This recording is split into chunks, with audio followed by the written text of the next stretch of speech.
Voltamos à entrevista com o membro do Instituto Histórico e Geográfico do Espírito Santo, Willis de Faria. Willis, como fica o Parque Moscoso nesse novo cenário de desenvolvimento da cidade de Vitória?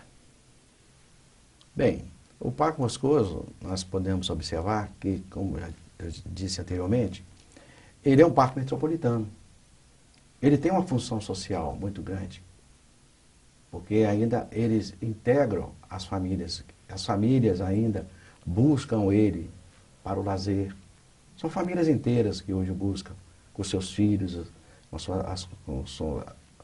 lá tem os brinquedos para as crianças. Então busca o domingo, né? E nós falamos o domingo do parque. Então está voltando aquele glamour anterior, tá certo? Aquela necessidade de buscar um espaço para que tenha segurança. Então hoje o Parque Moscoso oferece...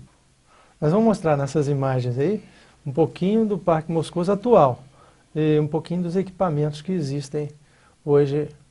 Bom, o Parque Moscoso, como eu falei, que ele sofreu uma reforma, né? Uma reforma de revitalização. Então, quando isso?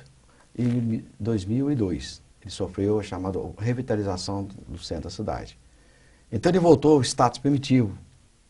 Então o que nós temos hoje no Parque Moscoso são os lagos, tá certo? Com seus chafarizes, que jorram suas águas, tá certo? Suas águas durante a noite, né? Com coloridos. As pessoas podem caminhar, os bancos para poder sentar, você ler seu livro tranquilo, né? Você fazer a sua meditação, tá certo?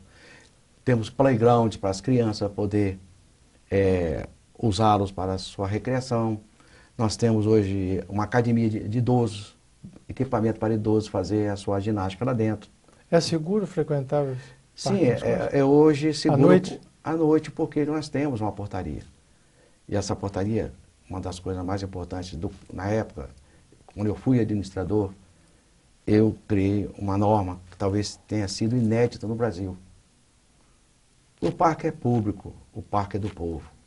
Mas para usar o parque tem que ter normas. Sim. Todos nós, como cidadãos, nós temos que obedecer normas. É verdade. Algumas já deveriam ser conhecidas pelos cidadãos de uma maneira geral, mas isso não acontece. E essa norma que nós temos do parque, nós chamamos de regimento interno de uso. O cidadão pode usar o parque desde que obedeçam aquelas normas. Quer dizer, no parque você não pode entrar com animais, não tem vendedor ambulante, tá certo? Você não pode usar equipamento sonoro lá dentro. Quando você vai para o parque, você vai para o lazer. Se a pessoa quer tomar um café numa cafeteria? Lá tem existe três lanchonetes lá dentro, como base de infraestrutura. Tem banheiros públicos, entendendo?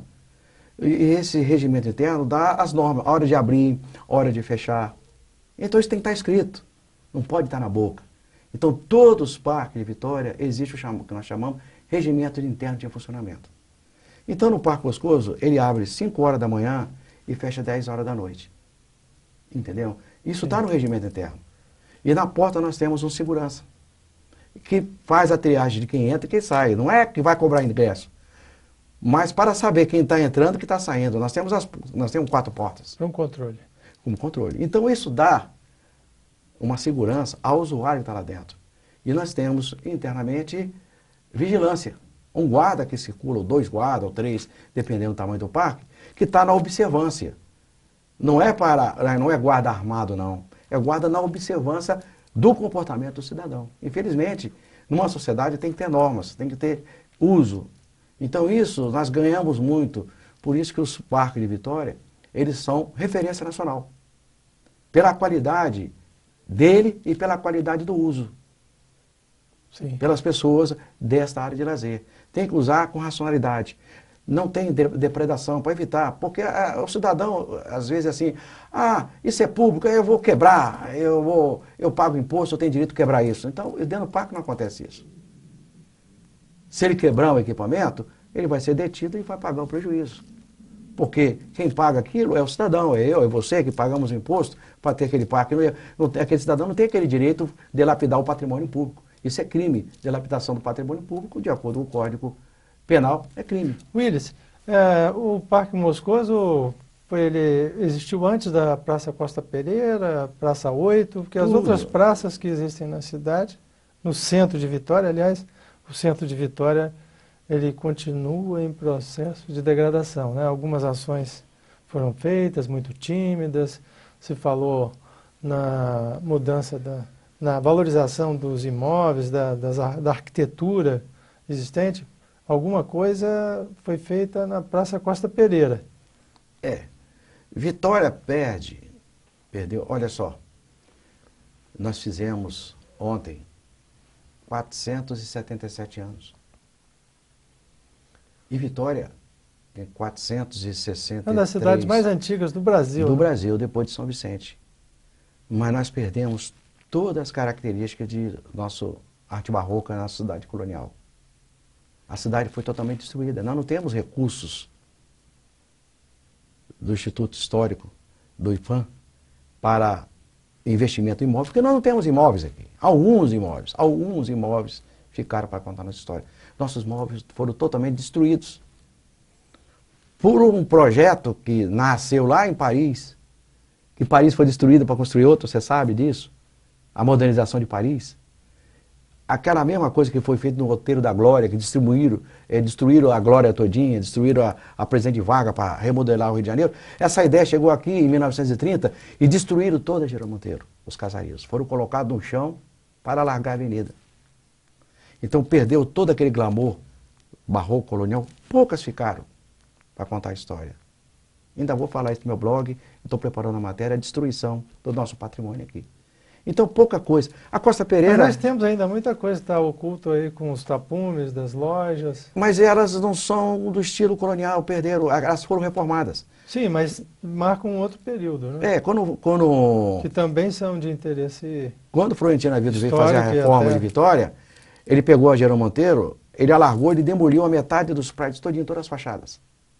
Elas foram reconstruídas a partir de 1930. Então não é uma fachada original como você tem Ouro Preto, como tem Diamantina, como tem Sim, Congonhas, mas não por isso menos importante de serem preservados. Né? Exatamente. Tem uns prédios que foram construídos já no século XX, né? A maior parte dos séculos, as edificações vieram do século XX. Por exemplo, a Costa Pereira foi construída em 1930, o antigo Largo da Conceição, quando foi reformado.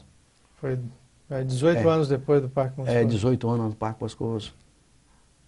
A Praça 8 também depois, com o alagamento da Geraldo Monteiro, que ele veio surgir ali. Todas essas praças surgiram basicamente em aterros novos. Né? Todas em aterros. Que, se você considerar o traçado da cidade hoje... A Praça Getúlio Vargas, né, que é uma praça muito pouco frequentada. Se nós imaginarmos, Almir, que o traçado original da cidade, do centro, ela está na Duca de Caxias e Nestor Gomes. O mar batia ali. As casas estavam de fundo para o mar. Era construída, o fundo era mar. Geraldo Monteiro não tinha. Você sabe por que o prédio da Fafi, ele tem aquela rua oblíqua, né? Ela foi feita para receber os ventos, né? Os ventos do Nordeste para arejar a Praça Costa Pereira. Exatamente. Porque a Costa Pereira era um largo. O mar batia, se você olhar na história, lá na Rua 7. Que lá atrás tinha uma área baixa que era chamada o Campo dos Pelames. Quer dizer, esse conhecimento também foi desprezado depois, né? Foi. A cidade foi construída para trás, o prédio, Aldebaran, outros. Não obedecendo mais aquele traçado de ventilação da cidade. Vitória não foi obedecer, os aterros não obedeceram nenhuma norma técnica. Quando falamos hoje Baía de Vitória, eu fico até triste. Não existe Baía de Vitória mais. Existe o Canal de Vitória. A Bahia não existe. A Bahia foi aterrada toda. A água chegava lá na Costa Pereira e tinha um forte na escadaria, que era chamado o Forte São Diogo. Os navios entravam na Costa Pereira. Willis, nós estamos chegando ao final do nosso tempo, só queria que você concluísse sobre o Parque Moscoso, qual a mensagem que fica desses 100 anos do parque. Eu gostaria, Almir, desse convite para vir aqui falar sobre o Parque Moscoso, porque eu também sou parte integrante do Parque Moscoso, eu morei no Parque Moscoso, casei no Parque Moscoso. A minha família também é do Parque Moscoso, então tem um pouco da minha história, do meu sangue, falar sobre o Parque Moscoso. E eu acredito que esse glamour, ele nunca vai perder. Ele nunca vai perder a sua majestade, porque ele está ao centro da história da cidade. E há uma necessidade de conscientização do capixaba, de preservar essa memória, essa sua história. Eu acredito que cada dia que passa o Parque Moscoso, ele vem a ficar mais bonito. porque ela, na realidade, era uma ilha de vegetação no entorno de uma cidade de concreto. Então ela conserva aquela resistência, aquele glamour dele, aquela área verde, maciça, num centro cercado de concreto. Então ela é muito importante para a cidade, o Parque Moscoso, que fez 100 anos e ainda conserva a sua história, todo o seu glamour. Que o Parque Moscoso esteja de parabéns. E a sociedade capixaba também. Obrigado, Willis. E fica aí um convite. Visitem o Parque Moscoso.